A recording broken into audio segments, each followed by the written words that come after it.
En manchette aujourd'hui, Lévis soutient ses organismes communautaires. Le 13e colloque des coopératives d'alimentation, un succès.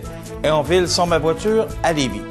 Mesdames, Messieurs, bonjour et bienvenue aux actualités Inform-Affaires de ce lundi 22 septembre. Les 109 organismes communautaires partenaires avec la ville de Lévis recevront de la municipalité plus de 2 millions de dollars en subventions au cours des 4 prochaines années. Chaque organisme recevra les fonds en fonction de ses besoins. La mairesse de Lévis, Danielle Roy-Marinelli. Ce qu'on a voulu, c'est faire en sorte qu'un organisme dans la ville de Lévis soit traité sur le même pied qu'un organisme semblable qui était dans un autre secteur de la ville. Alors, pour ça, pour faire en sorte que tout le monde soit traité de façon équitable, c'est des décisions qui impliquent des sommes d'argent parce qu'on doit majorer certains budgets de certains organismes. Actuellement, la ville de Lévis verse déjà 1,2 million à ses organismes partenaires et bonifiera les sommes à chaque année pour atteindre l'objectif qu'elle s'est fixé en 2011. Cette année, les organismes de la ville de Lévis recevront un financement supplémentaire de 200 000 $. Cet argent sera redistribué selon 3 secteurs prédéterminés, soit le socio-communautaire, l'art et la culture, et le sport et le plein air.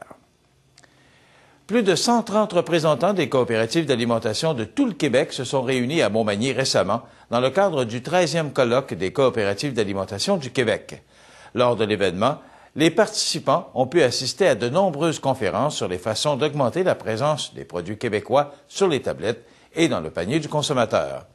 Le président de l'Union des producteurs agricoles du Québec, Christian Lacasse, a offert une conférence sur l'importance de la souveraineté alimentaire, tandis que des représentants de la chaire de J.A. Bombardier de l'Université du Québec sont venus présenter l'impact de l'identification des produits québécois chez les consommateurs.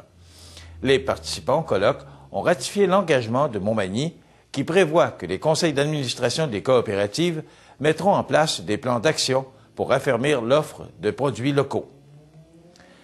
C'est aujourd'hui qu'a lieu la journée En ville sans ma voiture.